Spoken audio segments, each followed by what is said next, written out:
Haunted Cemetery, The Crying Witch. In the early 2000s, I lived in River Styx, New Jersey. My dad thought that seeing the world would be an adventure that would help my brother and I become better men, and I have to say, I think he was right. Being in the military showed me cultures many would never get to experience, and I am thankful for every experience that life gave to me, even the scary ones. While we lived at the River Styx, my father wanted us to have a fully immersive experience, so he chose to move us into a small neighborhood off base. We lived in a little house at the top of an enormous hill in a cul-de-sac that overlooked a zoo, and on one side, a fairly large cemetery. Our particular house was set far above the monkey habitats about a mile downhill. Between us and those habitats was nothing but thick jungle. The neighborhood kids and I would tromp through endlessly, ignoring the local warnings about poisonous snakes in the area. We were the only family living in that cul-de-sac, completely surrounded by empty houses, and it was amazing.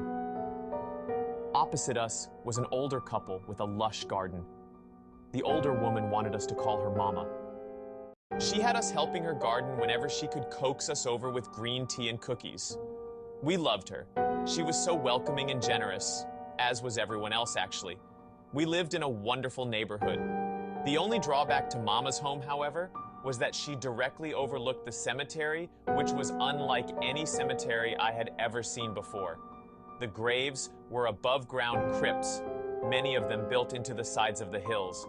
The crypts are large, made of huge arcs of polished stone set over a large square of that stone, which has a square insert cut into the middle of it for the coffin to be placed inside. Once inside the square is inset with another piece of polished stone just inside, leaving a kind of shelf on the outside so offerings could be made to lost loved ones. Below Mama's house was a valley that swooped back up into another hill opposite her home.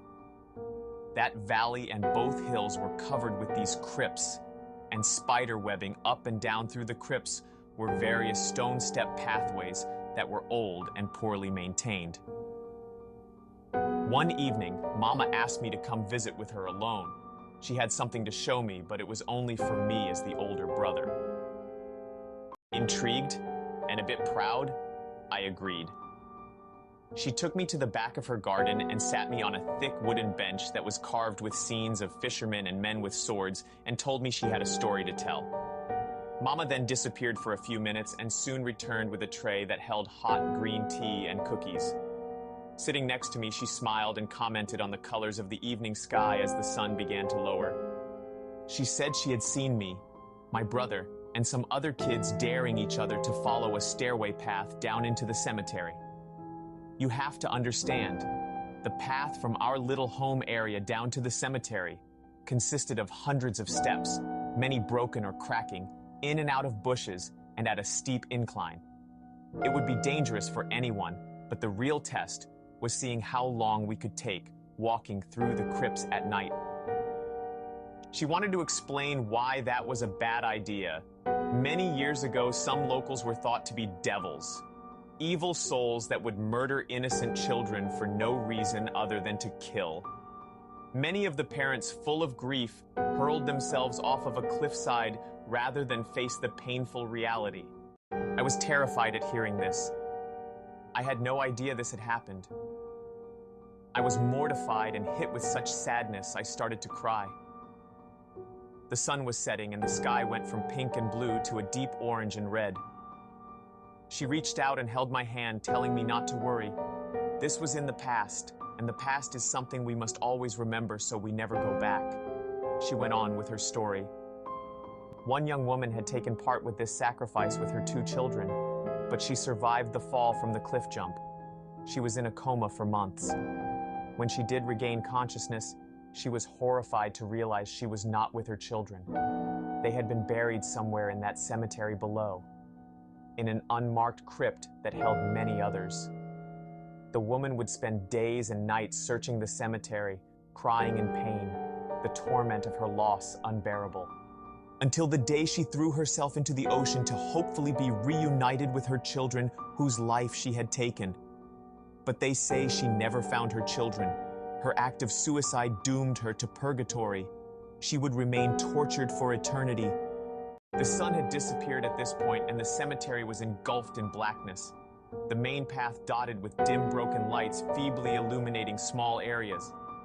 She continued telling her story. "The woman still wanders the cemetery," she said, "looking for her kids. You can hear her crying," and then she pointed down. "I didn't want to, but I did. I looked." In the back of the cemetery, in the darkness, there was a ghostly figure. At first, a bright white shimmer, moving slowly, kind of shaking. It moved from side to side like it was moving among the crypts, and you could actually hear the crying. Softly at first, but then low moans and whimpers of pain as it got closer. I was terrified. I wanted to run, but Mama held my hand and whispered that she wouldn't come up here. We were too far, but that is why we shouldn't go down there after dark. She said many don't know her story and call her a witch, which angers her. Maybe one day she will find her salvation. Since then, I did visit River Styx again. It's called River Styx, taken from the biblical story of the bridge between hell and purgatory. The ghostly woman is still there, wandering the graves, looking for her children. Subscribe and follow for more.